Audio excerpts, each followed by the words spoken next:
सरकार यदि साक्षर भारत बनाना चाहती है, समृद्ध भारत बनाना चाहती है, संपन्न भारत बनाना चाहती है, सुरक्षित भारत बनाना चाहती है, समावेशी भारत बनाना चाहती है, सबल भारत बनाना चाहती है, स्वावलंबी भारत बनाना चाहती है, सशक्त भारत बनाना चाहती है, संवेदनशील भारत बनाना चाहती है, स्वाभिमानी भारत बनाना चाहती है, संस्कारी भारत बनाना चाहती है, समरस भारत बनाना चाहती है, सदाचारी भारत बनाना चाहती है, समतायुक्त भारत बनाना चाहती है और एक भारत श्रेष्ठ भारत बनाना चाहती है, तो सरकार को तत्काल ये CBSE बोर्ड ख़त्म कर देना चाहिए, ICSE बोर्ड ख़त्म कर देना चाहिए, मदरसा बोर्ड ख़त्म कर देना चाहिए, ये मैकाले का सिस्टम ख़त्म कर देना चाहिए।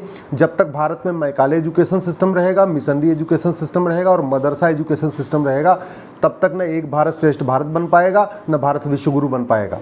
भारत को विश्वगुरु बनाना है, एक भारत श्रेष्ठ भारत बनाना है, तो सरकार को तत्काल 1 nation 1 syllabus, 1 nation 1 curriculum, 1 nation 1 education board लागू करना चाहिए और 555 मॉडल इंप्लीमेंट करना चाहिए। 555 मॉडल का मतलब 5 साल का प्राइमरी, 5 साल का सेकेंडरी और 5 साल का ग्रेजुएशन एक एक सब्जेक्ट में या 2 सब्जेक्ट में स्पेशलाइजेशन होगा, वो जो करना चाहे करे, जो न करना चाहे न करे, लेकिन 5 साल का प्राइमरी और 5 साल का सेकेंडरी सबके लिए कंपलसरी होना चाहिए। अभी राइट टू एजुकेशन में 8वीं तक एजुकेशन फंडामेंटल राइट है, सरकार RTE यानी राइट टू एजुकेशन को बदले, RTE को उसमें एक शब्द इक्वल जोड़ दे, राइट टू एजुकेशन हो जाएगा राइट टू इक्वल एजुकेशन। अभी पढ़ने की उम्र उसमें 6 से 14 साल तक है, यानी 1 से लेकर 8वीं तक है, उसको 10वीं तक कर दे, यानी 6 से 16 साल तक कर दे। और 5 साल के प्राइमरी में केवल और केवल भारतीय शिक्षा व्यवस्था इंप्लीमेंट करे, वैदिक शिक्षा व्यवस्था इंप्लीमेंट करे, सेकेंडरी में जाके नेक्स्ट लेवल पे ले जाए, लेकिन पहली से लेकर 10वीं तक भारत में वैदिक शिक्षा व्यवस्था इंप्लीमेंट करना पड़ेगा। तभी ये पत्थरबाजी रुकेगी, तभी घुसपैठ रुकेगी, तभी धर्मांतरण रुकेगा, तभी जिहाद रुकेगी, तभी आपसी भाईचारा बढ़ेगा। नहीं तो ऐसे सारी समस्याएं चलती रहेंगी, तू मैं होती रहेगी, बतौलेबाजी होती रहेगी, नूरा कुश्ती होती रहेगी, बोल बचन होते रहेंगे, लच्छेदार भाषण होते रहेंगे, कोई समस्या खत्म नहीं होगी। मैं बार बार क्यों कह रहा हूँ? क्योंकि प्राइमरी में बच्चे का सर्वोत्तम विकास होता है। पहले उसको आप इंजीनियर डॉक्टर मत बनाइए, पहले उसको अच्छा इंसान बनाइए, अच्छा बेटा बनाइए, अच्छा राष्ट्रभक्त बनाइए। वो सबसे पहले अच्छा इंसान तो बने। वो तभी बन सकता है जब प्राइमरी में 5 साल तक उसको, यानी 1st से लेकर 5th तक उसको यज्ञ विज्ञान पढ़ाया जाए, वेद विज्ञान पढ़ाया जाए, योग विज्ञान पढ़ाया जाए, अष्टांग योग पढ़ाया जाए, इंद्रियों पे नियंत्रण करना सिखाया जाए, क्या पढ़ना है, क्या नहीं पढ़ना है, क्या बोलना है, क्या नहीं बोलना है, क्या सुनना है, क्या नहीं सुनना है, क्या देखना है, क्या नहीं देखना है, इसको सिखाया जाए। माता पिता से कैसे व्यवहार करना है, मित्र के साथ कैसे रहना है, बहन के साथ कैसे व्यवहार करना है, ये सिखाया जाए। उसको राम की कहानी सिखाई जाए, कृष्ण की कहानियाँ बताई जाए, और भी भारत में बहुत सारे महान पुरुष हैं, उनके बारे में बताया जाए। तब जाके एक भारत श्रेष्ठ भारत बनेगा, तब भारत विश्वगुरु बनेगा। ये मैकाले सिस्टम, मिशनरी सिस्टम और मदरसा सिस्टम से एक भारत श्रेष्ठ भारत नहीं बनेगा। 6वीं से लेकर 10वीं तक फिर उसको वैदिक शिक्षा उसको दी जाए। और अगर आप सोचते हैं कि वैदिक शिक्षा में केवल वेद पुराण पढ़ाया जाता है, उपनिषद पढ़ाया जाता है, तो नहीं। ये जब पुराने ज़माने में ये प्राइमरी में पढ़ाया जाता था, 4 वेद, 18 पुराण, भगवत गीता, वाल्मीकि जी का रामायण, उपनिषद, ये सब प्राइमरी में पढ़ाए जाते थे।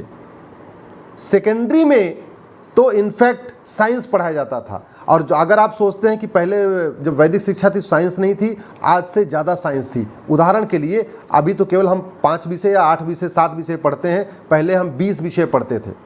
पहले अग्नि विद्या पढ़ाई जाती थी सेकेंडरी में, याद रखिए, गुरुकुल के सेकेंडरी में 20 विषय पढ़ाए जाते थे। अभी हम सेकेंडरी में यानी 6वीं से लेकर 10वीं तक 8 विषय या 10 विषय पढ़ते हैं, पहले 20 विषय पढ़ते थे।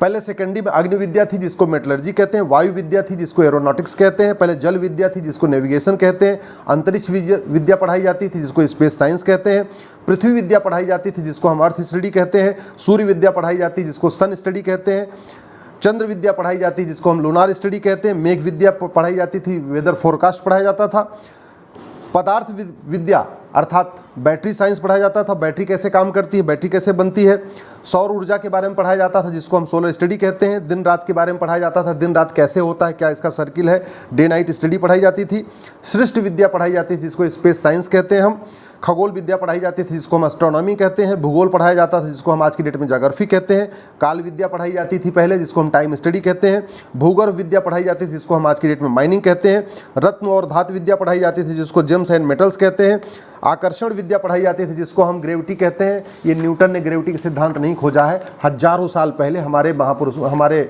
महर्षियों ने ग्रेविटी का सिद्धांत खोज लिया था। प्रकाश विद्या पढ़ाई जाती थी गुरुकुल में जिसको हम सोलर एनर्जी कहते हैं। तार विद्या यानी कम्युनिकेशन पढ़ाया जाता था। विमान विद्या यानी प्लेन के बारे में बताया जाता था। जलयान विद्या यानी वाटर वेसल्स के बारे में सिखाया जाता था। आग्नेयास्त्र यानी आर्म्स एंड इम्यूनिशन के बारे में पढ़ाया जाता था। जीव जंतु विज्ञान, जूलॉजी और बॉटनी पढ़ाई जाती थी। यज्ञ विद्या यानी मेटेरियल स्टडी पढ़ाई जाती थी। वैदिक विज्ञान यानी वैदिक साइंस पढ़ाया जाता था। वैदिक मैथ पढ़ाया जाता था। कॉमर्स पढ़ाया जाता था। एग्रीकल्चर के बारे में पढ़ाया जाता था। पशुपालन सिखाया जाता था। पक्षी पालन सिखाया जाता था। एनिमल हस्बेंड्री, पशुओं को क्या रखना है, कैसे रखना है, वो सिखाया जाता था। यान यंत्रकार की ट्रेनिंग होती थी जिसको हम मैकेनिक्स कहते हैं। रथकार की ट्रेनिंग होती थी जिसको हम व्हीकल डिजाइनिंग आज के कहते हैं। रत्नकार की ट्रेनिंग होती थी जिसको हम